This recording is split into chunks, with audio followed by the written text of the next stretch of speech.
Welcome back. Glad to have you with us for another deep dive. Today, we're off to Bangladesh. Just one source this time, a single issue of today's Daily Star, October 6, 2024. It really struck me how much is packed into just one day. Oh, absolutely. It's like a time capsule, isn't it? A snapshot of what life was like, what people were talking about, worrying about, hmm all in Bangladesh on that day. Yeah, and the thing that grabbed me right away was the front page. There's this photo, a fisherman, but he's not casting his net in a river. He's standing on a flooded road. That's the thing about flash floods, like the ones that hit Sherper and my men sing. They come on so suddenly. The article talks about how little warning people had. It's just heartbreaking reading about people caught in the chaos. There's the story of Rahijab Ambia. She was carrying her 5-year-old child trying to get to higher ground, and she slipped, got swept away. It's a tragic reminder of how dangerous these situations are, especially for vulnerable communities, those living in poverty with limited resources. It's a matter of life and death. It said her child survived, clung to a tree. I can't even imagine. But it makes you think it's not just the immediate danger, right? The trauma, the long-term impact. Exactly. We're talking about homes destroyed, livelihoods disrupted, the psychological toll. It's a lot for a nation to grapple with. And of course, it brings up the whole issue of climate change again, doesn't it? Like, how much of this is going to become the new normal? It's a crucial question.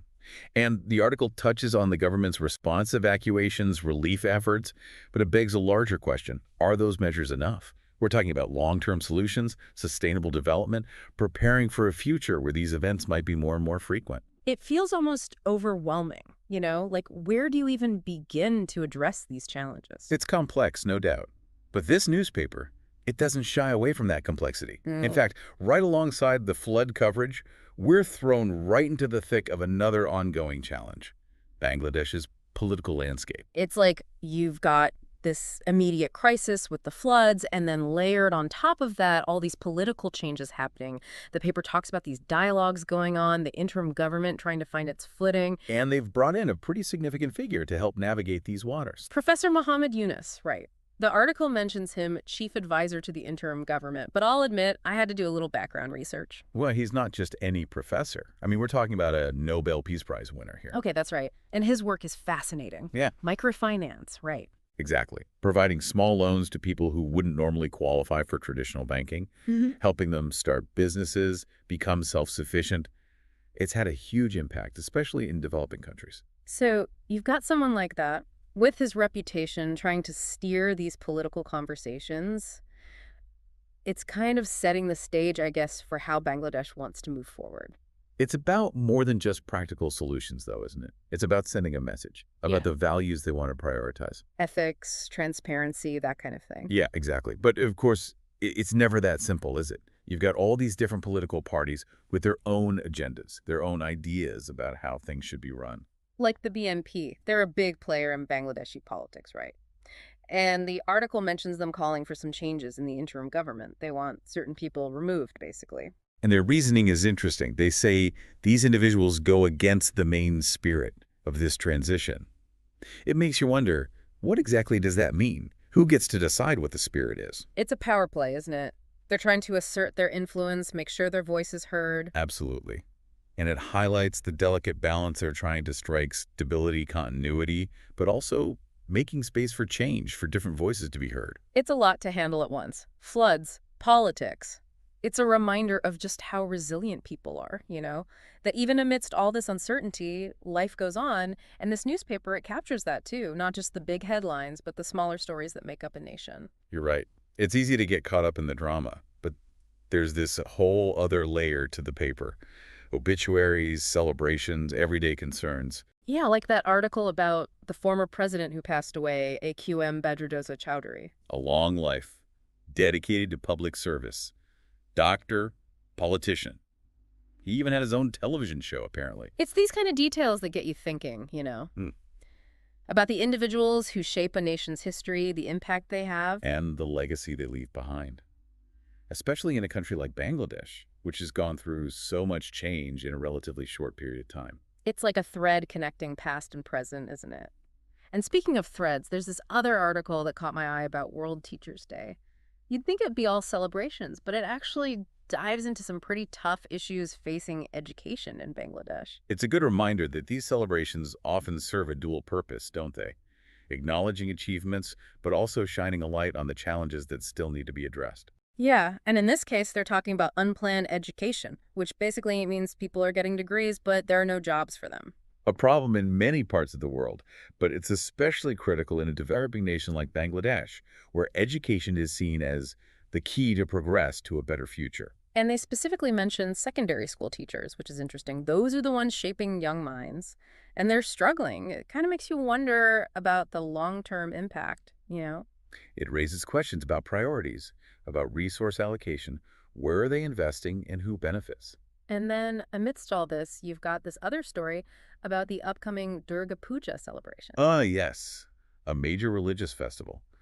It's fascinating how the article captures the anticipation, the joy, but also this undercurrent of anxiety. Because there have been incidents of violence in the past, right, during these kinds of gatherings. Unfortunately, yes, and that tension comes through. But also, the article highlights calls for peace, for unity, people wanting to celebrate their faith without fear. It's that duality again, isn't it?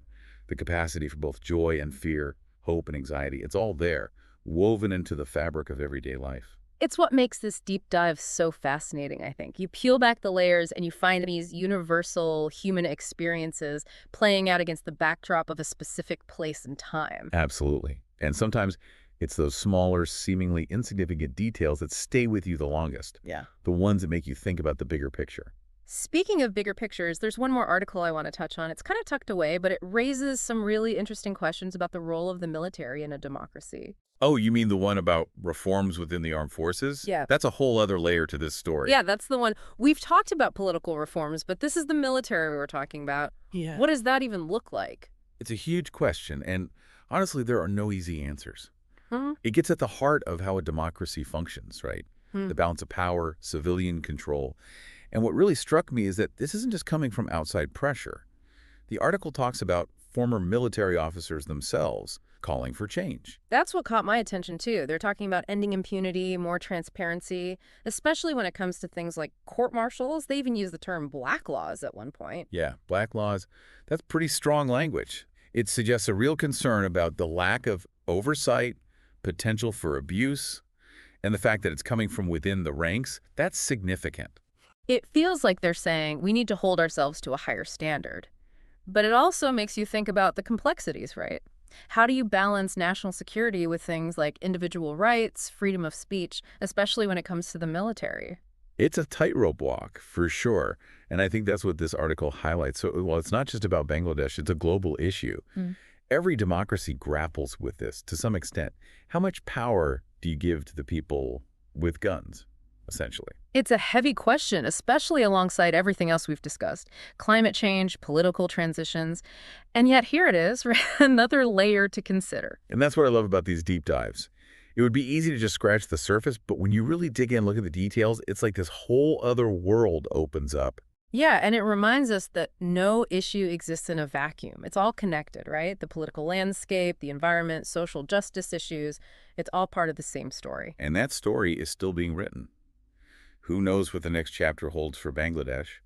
But thanks to this one issue of today's Daily Star, we have a better understanding of where they've been, where they are now, and maybe even get a glimpse of where they might be headed. That's a great note to end on. It's been a fascinating journey, wouldn't you say? Absolutely. A real reminder of the power of journalism to transport us to different places, different perspectives. And to remind us that even in a world facing huge global challenges, it's often the local stories, the everyday details that reveal the most profound truths. Thanks for joining us for another deep dive. We'll see you next time.